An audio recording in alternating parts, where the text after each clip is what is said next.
La lucha contra las pandillas de Nayib Bukele es su política más conocida en América Latina, al punto que muchos candidatos presidenciales y otros de elecciones locales han prometido replicar su modelo en sus propios países. Especialmente lo han hecho así los políticos de derecha, quienes son los que más lo admiran. En 2023, varios candidatos de Guatemala afirmaron, por ejemplo, que tendrían mano dura contra el crimen, al estilo del presidente de El Salvador.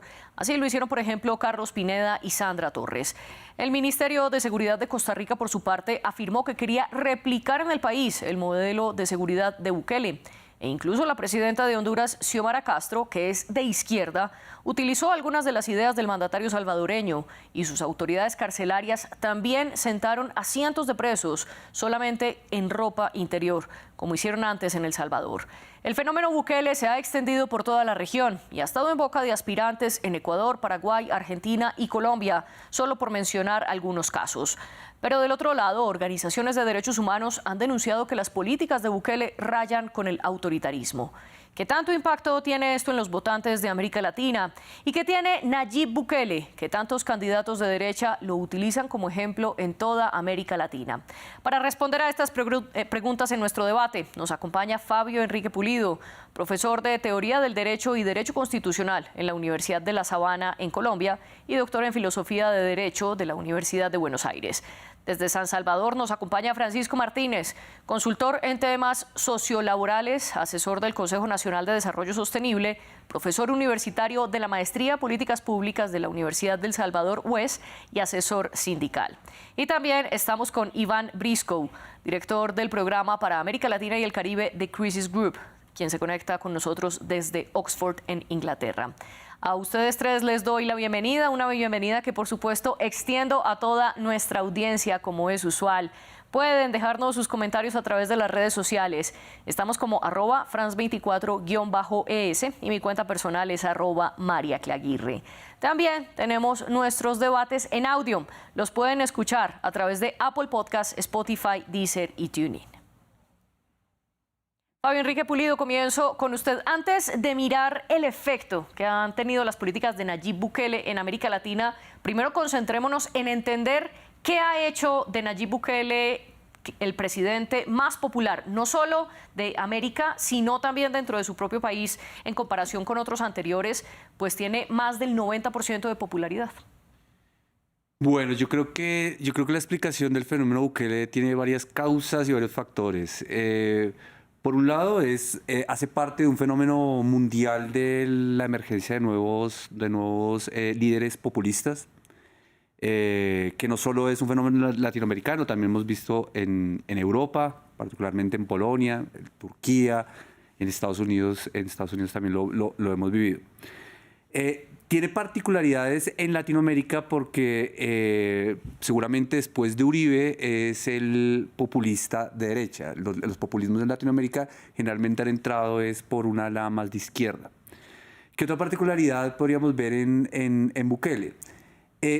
Yo creo que supo encontrar un momento particular de la sociedad latinoamericana y salvadoreña que viene del desgaste, mucho desgaste del discurso de la izquierda latinoamericana, que supo capturar para encontrar una plataforma de cambio de derecha. O sea, el cambio en estas regiones parece que no va a venir por el lado de la izquierda, sino por el centro y seguramente hacia el centro derecha. Y en El Salvador, como que él seguramente ya más tirando a la derecha. Y lo otro que creo que fue novedoso fue su manejo con las redes y los temas contemporáneos. O sea, su forma de comunicarse con sus electores y con la comunidad a través de Twitter, yo creo que ha sido un fenómeno particular que no habían tenido otros, que de hecho han tratado de replicar otros presidentes de la región y que no han logrado y no han tenido el mismo éxito de canalizar la opinión política a través de redes sociales.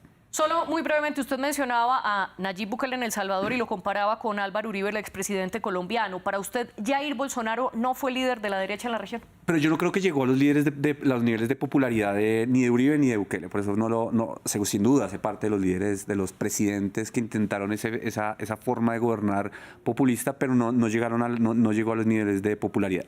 También le doy la bienvenida a Francisco Martínez. Francisco, gracias por acompañarnos aquí en el debate. ¿Cómo entender la popularidad de Bukele, sobre todo dentro de El Salvador? ¿Cuáles son las políticas de él que usted afirma le han ayudado a ser tan popular? Bueno, fundamentalmente por un tema que es concreto, resultado. O sea, se trata de darle respuesta a problemas que son esenciales para la sociedad y en este caso el tema de la delincuencia era un tema fundamental. El presidente Bukele desarrolla una estrategia, primero contra una mayoría legislativa y un cuerpo judicial adverso, construye una correlación, esa correlación política la manifiesta, la ejerce y la moviliza hacia un cambio electoral que le garantiza una transformación de la realidad política.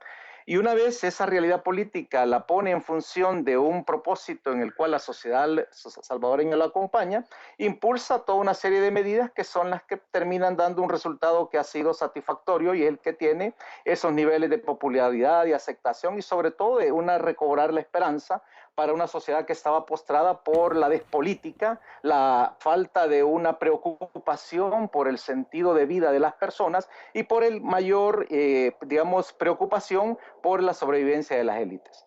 Creo que ese es un punto concreto, ahí se expresa por qué el fenómeno del presidente Bukele tiene esta trascendencia más allá de la realidad nacional. Ahora, ¿qué significa eso? ¿Por qué tiene esa reacción a nivel internacional? Porque es un caso de éxito. Creo que ese es un punto en el cual hay que partir. Creo que sería un poco cerrar el análisis a solo verlo en la lógica de izquierdas y derechas. Creo que eso es un debate superado. Quedarnos en ese debate no permitiría entender esta nueva realidad que se está viviendo y hay que ver en particular una trayectoria que el presidente Bukele ha tenido. Él proviene de la fila del partido de la exguerrilla salvadoreña, de la izquierda salvadoreña, se dio cuenta dentro de esas filas que esa organización no respondía a los intereses de la sociedad, busca generar cambios dentro de esa organización y la respuesta fue de esa organización expulsarlo, sacarlo. Le trataron de cerrar y boicotearon todos los espacios para que él siguiera en la vida política, siendo alcalde de la ciudad de San Salvador, le boicotearon su espacio para construir una política alternativa y fue, digamos, toda esta nueva energía que creó, esta nueva realidad que se forjó, la que le permitió al final presentarse como candidato postulándose y ganando mayoritariamente a las dos fuerzas políticas, tanto a la vieja izquierda y a la vieja derecha que se habían aliado para impedir su nominación. Y luego impidieron y trataron de boicotear todas las políticas durante 2 años, hasta que el presidente Bukele forjó una nueva mayoría y esa mayoría es la que le ha permitido dar saltos de calidad en la política con resultados que son prácticamente incontestables. Y eso es lo que le posibilita, a partir de ese quiebre de la correlación de fuerzas y crear esta nueva realidad, poderse presentar para un segundo periodo y pasar, digamos, a la historia como un presidente que genera un cambio en la realidad política nacional con impactos más allá de las fronteras nacionales. Iván Briscoe, también bienvenido a usted al debate. Estábamos hablando entonces de estos efectos que genera Nayib Bukele inicialmente dentro de El Salvador y cuál es su caso para que esto se exporte a otros países. Habíamos hablado de que es uno de los pocos líderes de derecha en América Latina, del manejo de redes, y Francisco concretamente habla de los resultados a los problemas. ¿Usted comparte esta visión? Sí, estoy plenamente de acuerdo con casi todas las observaciones. Me detendré en 2 puntos que creo que son claves. Primero es el éxito electoral, el éxito en términos de popularidad que ha ganado Bukele. Bukele llegaba al poder en el contexto de una sociedad que ya desconfiaba de la democracia representativa, desconfiaba de las instituciones del Estado y desconfiaba sobre todo los 2 partidos que habían dominado la vida política salvadoreña después de la guerra civil.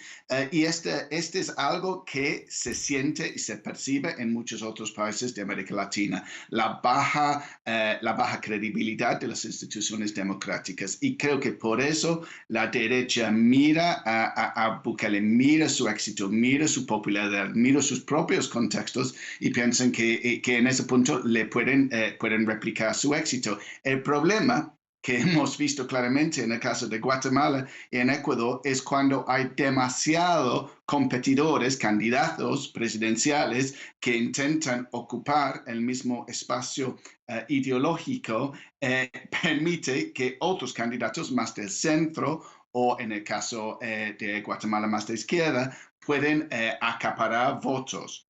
Y creo que eso muestra un cierto límite a la reproducción del bukelismo en otros contextos. Pero dicho eso, estoy de acuerdo con lo que se ha dicho sobre los resultados que promueve Bukele. Lo que es el centro de la política de Bukele es la efectividad de la administración. Ahora nos enfocamos en lo que ha logrado supuestamente en términos de seguridad, la baja de tasa de homicidios, la detención de miles de pandilleros con muy poca protección de derechos humanos, hay que decirlo. Pero antes de eso, ya en su política durante la pandemia, su política de subsidios, su política de educación y salud, destacaba sobre todo en su administración los resultados. Y eso es muy interesante para la derecha porque el talón de Aquiles de la izquierda en la región, que ha tenido un dominio político, hay que decirlo, en los últimos años en muchos grandes países, sobre todo en Sudamérica, ha sido su énfasis sobre el Estado como fuente de resolución de los problemas sociales graves, la desigualdad, la pobreza, la falta de oportunidades, pero a la vez la imposibilidad, la gran dificultad de mejorar la calidad del Estado. Es la calidad del Estado que siempre sale como un problema en los gobiernos de izquierda en Argentina, Brasil y hoy en día también en Colombia. Y cuando Bukele muestra este énfasis en los resultados, que un líder de derecha puede, digamos, orientar el Estado hasta los resultados concretos que sirven tangiblemente a la vida de la gente, es un mensaje que creo que cala profundamente en las fuerzas de derecha en la región. Usted plantea el punto del cambio hacia de la percepción sobre la democracia que tienen no solo en El Salvador, sino en América Latina. Ese punto lo vamos a tratar más adelante. Ambos, tanto Francisco como Iván, señalan la efectividad y los resultados. Fabio, detengámonos a analizar una de las cifras que más promueve el mismo Bukele y es la reducción histórica en la tasa de homicidio. Simplemente para poner en contexto, en el 2015 El Salvador tenía una tasa de 100 habitantes asesinados por cada 100.000, que fue, digamos, el pico histórico en el país. De 2015 a 2019 baja a 30 asesinatos cada 100.000 habitantes, es decir, el año en el que Bukele asume la presidencia, y Bukele en este tiempo la ha bajado a cerca de 2, entre 2 y 3 es lo que se aspira que va a terminar el 2023 con esa tasa. ¿Usted reconoce o le atribuye mejor esta disminución en la tasa de homicidio a las políticas de mano dura de Bukele? Yo creo que parece indudable, ¿no? Parece indudable que hay al menos una correlación entre las políticas de Bukele y la baja en índices de seguridad o el aumento en seguridad en El Salvador. Ahora, yo creo que el problema es otro. Si esto es suficiente para mantener un sistema político a largo plazo, si es suficiente para sostener un sistema político particularmente en Latinoamérica, cuando los resultados se estabilicen o cambien. Es decir, como todo resultado es una curva. Va a llegar un momento en que esa curva se va a estabilizar o va a empezar a bajar. No puede llegar a ese nivel. Van a haber cambios. O incluso puede que los resultados se mantengan en algo, pero las exigencias de la sociedad vengan de otro lado. Va a haber unos cambios que seguramente no podemos ver en este momento, que los va a tener que afrontar. Ahora, la pregunta es si lo que ha hecho Bukele en El Salvador ha sido fortalecer un sistema institucional que sea capaz de absorber esas nuevas necesidades que van a aparecer tarde o temprano, si es capaz de absorber las nuevas exigencias sociales, los cambios en los resultados. Eso es lo que creo que es la principal pregunta que uno le puede surgir con el caso de Bukele. De hecho, algo similar en otro contexto y para otras causas pasó en Colombia con la política de seguridad de Uribe. Él también su primer gobierno lo vendió como un gobierno de éxito en resultados en materia económica y en materia de seguridad, pero eso a largo plazo no logra la estabilidad que requiere un sistema político para sostenerse en el tiempo, y sobre todo en Latinoamérica, en donde las exigencias sociales son tan diversas, tan complejas, que pueden llevar a o sea, una política tan enfocada a los resultados y a un solo tipo de resultados. No creo que sea suficiente. Francisco, ¿comparte usted esta afirmación que puede no ser sostenible en el tiempo este cambio institucional? Y le añado a la pregunta, ¿cómo se logra esta reducción de cifras? Porque, por ejemplo, el diario El Faro ha denunciado en múltiples ocasiones supuestas connivencias y pactos entre el gobierno de Nayib Bukele y las maras que tanto combate.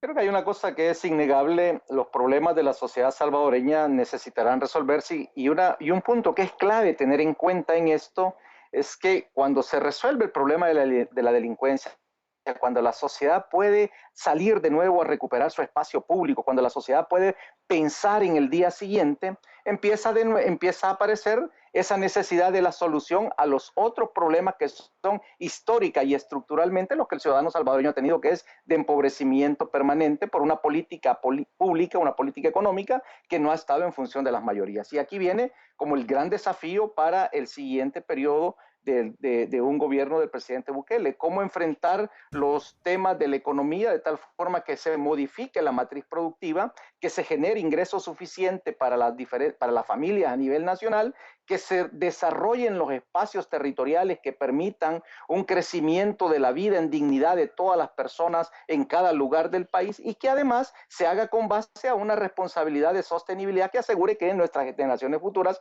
tendrán igualdad en el uso de los recursos naturales. Estas son como los grandes desafíos, y yo creo que en particular en ese sentido el mensaje que el presidente está mandando es digamos, coherente con esta realidad.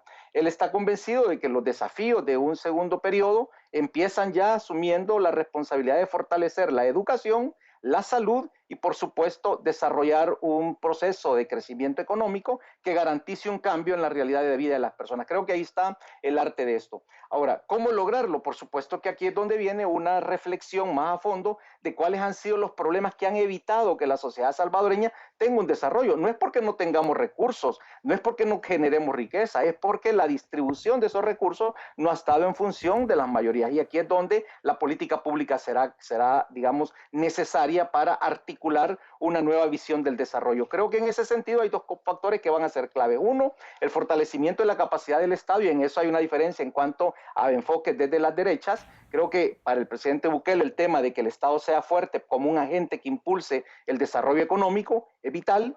Y segundo, el papel de la sociedad. Y aquí es donde la libertad de la expresión ciudadana va a ser clave para poder llevar adelante un proceso en donde no sea el mercado el que determine las reglas del juego. Creo que en eso está buena parte de los próximos retos que tenemos como país, como sociedad, y uno de los grandes retos que por el discurso del presidente se asume. El día de ayer que se inauguraba la Biblioteca Nacional de El Salvador, se mostraba en perspectiva lo que puede ser este país a partir de la educación, a partir de la innovación, con el centro en las personas, teniendo en cuenta la fragilidad y la vulnerabilidad que tenemos como país y entendiendo la necesidad de rescatar las soberanías para que podamos llegar adelante a un proceso de desarrollo que sea capaz de darle prosperidad a toda la ciudadanía en el marco de la justicia social, en el marco de un estado de bienestar que sea factible para la realidad salvadoreña y transformar esta situación de 200 años en donde la injusticia ha sido el denominador común de la realidad de las políticas públicas, Francisco, y de la realidad de la vida de las familias. Pero usted no me ha respondido todavía qué responder frente a las denuncias de El Faro, eso uno, y dos, usted hablaba de la libertad de la población. ¿Hay libertad en un régimen de excepción que ha durado más de un año? Usted puede comprobarlo con las imágenes del día de ayer en la plaza, la gente queriendo entrar a la biblioteca. No me referiré a esas declaraciones porque hay un prejuicio a la base de esto, y el prejuicio es tratar de ignorar los resultados. Creo que el resultado es evidente, y el resultado lo que permite decir es que la política ha sido acertada, haciendo uso de todas las instancias, de todos los recursos que la ley permite, que la Constitución establece para poder enfrentar un tema que era excepcional con medidas excepcionales. Y por eso el régimen de excepción que se está implementando desde marzo del año pasado ha terminado de cerrar ese ciclo para enfrentar un problema que desgraciadamente mucha gente no lo comprende. O sea, en El Salvador cerca del 80% del territorio nacional estaba controlado por el accionar de las pandillas, que no eran una organización cualquiera, eran organizaciones terroristas que fueron catalogadas así por una resolución de la Sala de lo Constitucional que condenó a funcionarios por la ilegalidad de llevar adelante tratos con estos grupos terroristas. Por lo tanto, creo que hay que remitirnos en este caso a la efectividad del resultado que presenta para la sociedad un cambio de su situación de vida. Ayer sí, estaba esa sociedad expresando una necesidad de conectarse con ese nuevo mundo que es la oferta política que el presidente les presenta. Ahora, los desafíos están planteados allí, la necesidad de articular nuevas formas del quehacer político y de articular también esa participación ciudadana son las que están, digamos, a la vista. Creo que eso es como parte del proceso político nuestro, una de las cosas que habrá que saber plantear, saber qué establecer, pero además es lo que constituye este caso, este fenómeno político que se convierte en un caso de estudio, un caso de éxito, a estudiar por todos aquellos que seguimos la política, por todos aquellos que hacen la política, independientemente si son de izquierda o de derecha, porque el problema Francisco, es que lo voy a interrumpir porque se nos está alargando demasiado y nos estamos quedando sin tiempo para poder analizar precisamente esta expansión. Iván, las maras también son una amenaza en países centroamericanos como Honduras y Guatemala, que también se han inclinado a replicar estos modelos de Bukele. ¿Funciona o no el modelo Bukele de seguridad en otros países cercanos? El modelo particular de Bukele, que sería la detención masiva de pandilleros, estamos hablando desde la declaración del estado de emergencia, de estado 70,000 pandilleros detenidos, casi toda la población de pandilleros, los sospechosos de ser pandilleros del país, cárceles nuevos, obviamente un fuerte despliegue militar y policial, y esto ha dado un alivio obviamente a los salvadoreños después de tantos años de vivir en condiciones de alta inseguridad. Ahora, estas no son políticas nuevas. Bukele los ha aplicado con una contundencia y con una concentración de poder que no se ha visto antes en Centroamérica. Pero los políticos de mano duro existen desde hace más de 20 años en la región. Muchas veces tienen que ver con la presencia de pandilleros, del crimen organizado y los intentos de reprimir esas mismas organizaciones. Y su éxito en ese tiempo ha sido muy variable, pero tendría que decir en general han fracasado, porque muchas veces las organizaciones criminales se recomponen, cambian su estilo de ejercer la violencia y sí tienen muchos recursos, sí es casi sobre todo el caso con los grupos que están vinculados con el narcotráfico o otras redes ilícitas, otras actividades ilícitas muy lucrativas, pueden corromper los funcionarios oficiales del Estado que intenten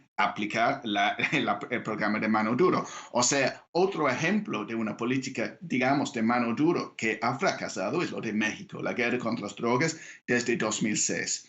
Descabezar los cárteles de la droga, detener sus miembros, interrumpir sus flujos ilícitos. Ha sido la política de México con mucha presencia militar desde 2006. ¿Y cuál es el resultado?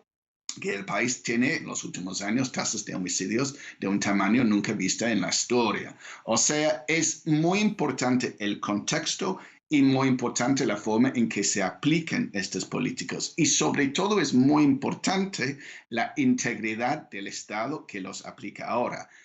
Bukele ha logrado sus éxitos supuestos por medio de una concentración de poder. Controla el Ejecutivo, la legislatura, las fuerzas judiciales, la fuerza policial, las cárceles y ahora y muchas regiones y municipios del país. Y va por la reelección. Y en ese contexto, la política ha tenido una coherencia que no sería tan factible y posible en contextos democráticos.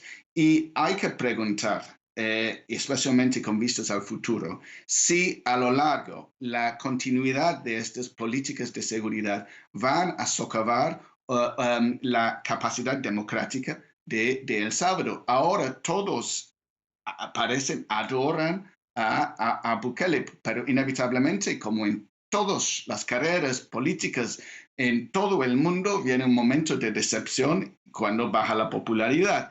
En ese momento, Bukele va a aceptar Sí.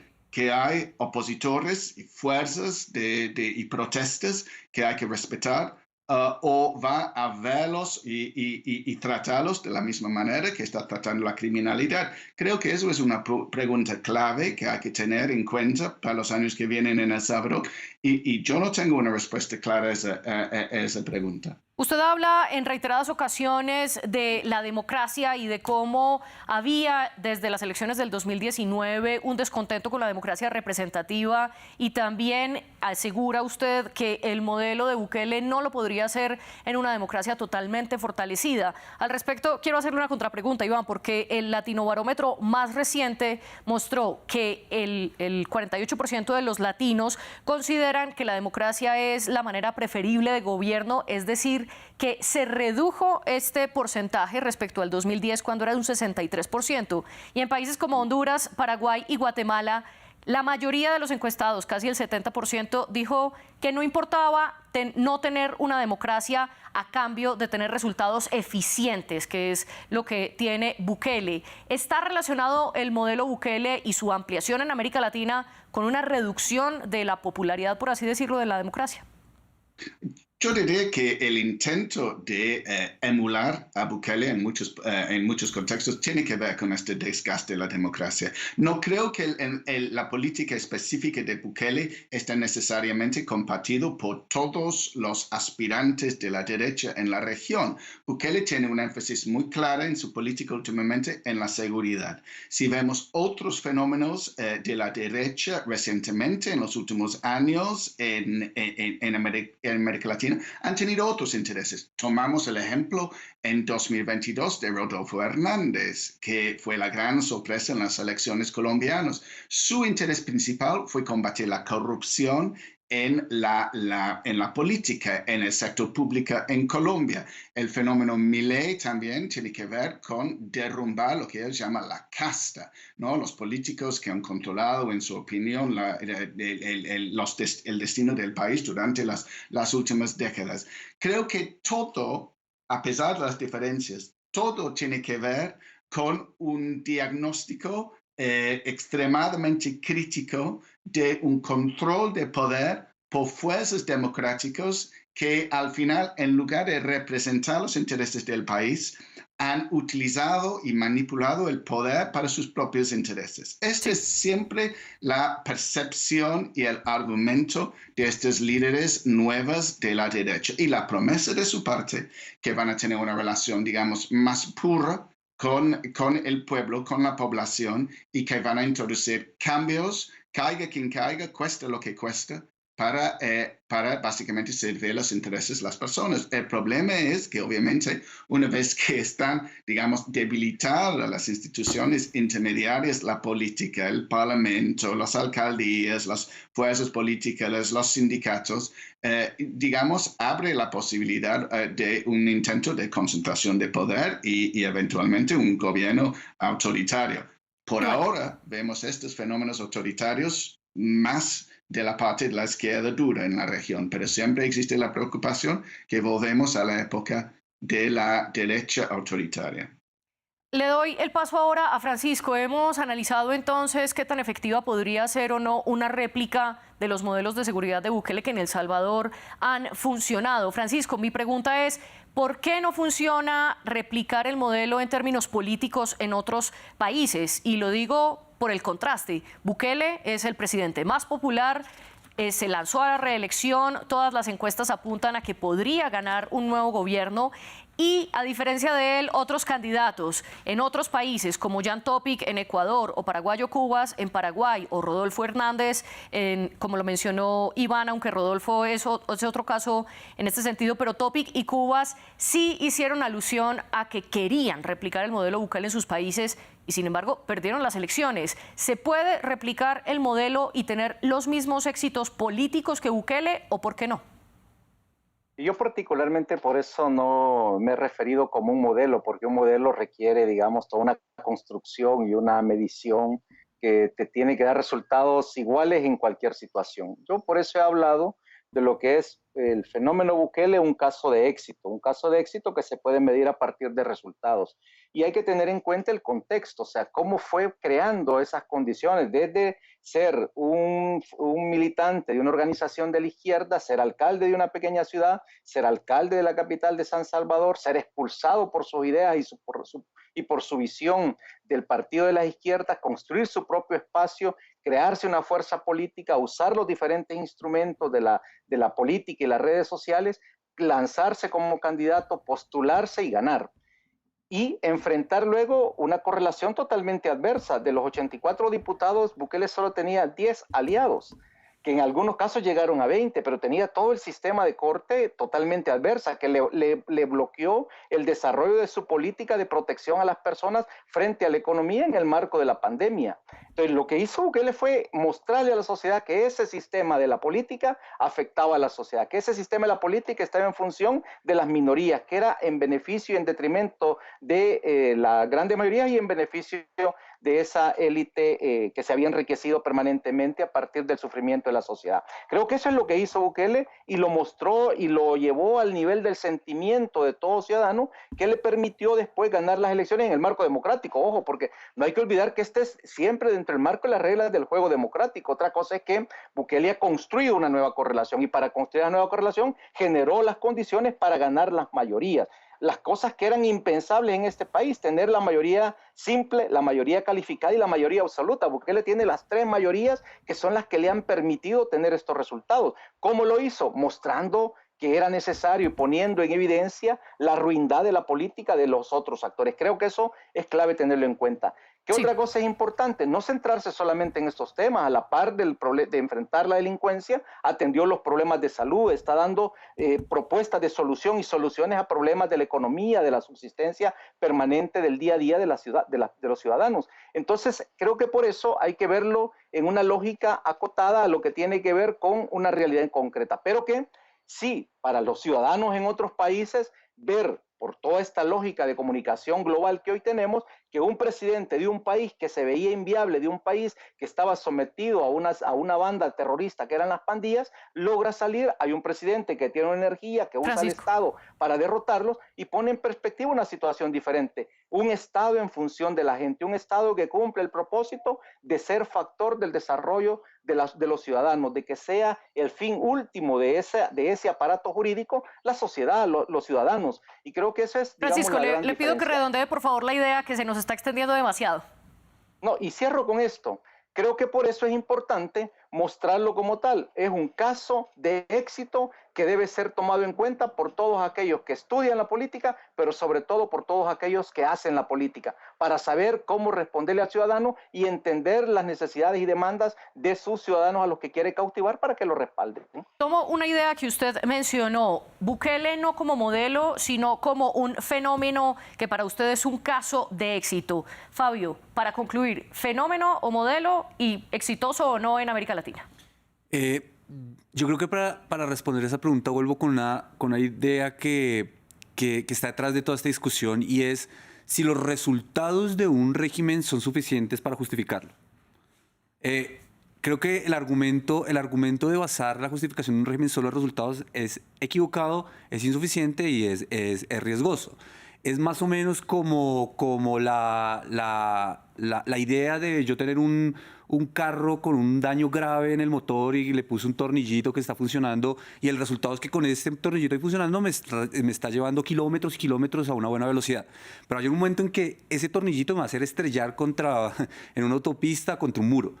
El resultado no mide necesariamente la calidad del sistema, la calidad de las instituciones. Las instituciones se tienen que medir por muchas más cosas. Por ejemplo, esta idea de que un régimen es democrático porque solamente tiene un apoyo mayoritario, justificar solo porque logra mayorías. Ya sabemos que el recurso a las mayorías es uno de los recursos que tenemos que tener para decir que un régimen es democrático. Pero para que un régimen sea democrático se requiere mucho más que mayoría. Se requiere separación de poderes, se requiere respeto por las libertades, se requiere respeto por derechos básicos. En la separación de poderes, por ejemplo, Suele pensarse en los regímenes populistas, se suele hablar de la separación de poderes como un escollo formalista que tienen algunos para evitar el cambio. No, si uno recuerda, la separación de poderes es un instrumento que se ideó desde el constitucionalismo liberal clásico para proteger la libertad. Es decir, por más de que yo logre resultados con una política individualista autoritaria, el principal riesgo de ese éxito de resultados en largo plazo es la libertad de las personas. Entonces, yo creería que ese es el principal problema, en resumidas cuentas. Si yo digo como un caso de éxito de resultados, podría decir que sí. Si yo lo digo como un éxito institucional, diría que no. Ahora, ¿qué prefiero entre las dos? No se pueden elegir. Yo tendría que encontrar la forma de unir a las dos, de unir resultados con instituciones, porque solo los resultados me van a llevar hacia el futuro a resultados no deseados. Bueno, terminamos aquí. Lastimosamente, nuestro debate nos quedamos sin tiempo. Le agradezco a Fabio Pulido, Francisco Martínez e Iván Briscoe por acompañarnos en esta discusión. Y a nuestra audiencia, la invito a que siga conectada con France 24.